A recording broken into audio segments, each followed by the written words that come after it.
आम्हाला अवयव पाहिजेत, तर आता पट दिले म्हणजे आयताच्या ठिकाणी आम्हाला अवयवचा गुणाकार काढून दिलेला आहे. आपण तर खुश व्हायला पाहिजे, बरोबर आहे का नाही? म्हणजे दोन संख्येचा गुणाकार द्यायचा, लसावी नाही तर मसावी काढा किंवा एक संख्या काढा, मग त्याच्यानंतर हे बाळक पण करा, बरोबर आहे का नाही? इतकं टाइम याच्यामध्ये घालायचं नाही. इथं आम्हाला पट म्हणजे दोन अवयवाचा गुणाकार हे समजणं महत्वाचं आहे.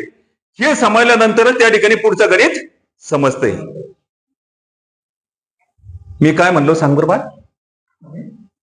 मी काय म्हणलो तेवढं सांग. नाही सांग बाळ, मग लक्ष कुठे तुझं?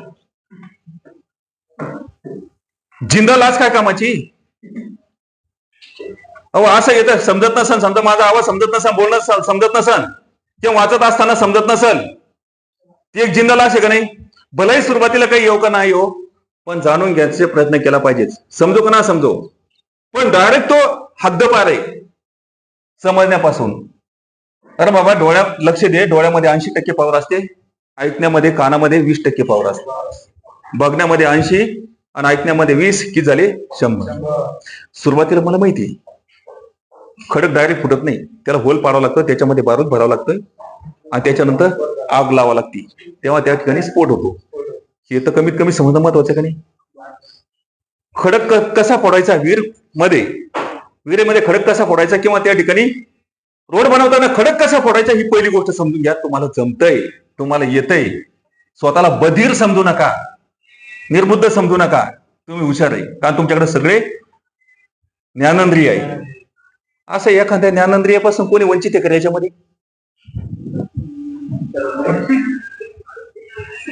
अरे जिवंत असून सगळ्या ज्ञानेंद्रियापासून आपण वंचित आहे, काही फायदा आहे का? काही फायदा आहे का? काहीच फायदा नाही. त्या सर्व ज्ञानेंद्रियाचा वापर करा.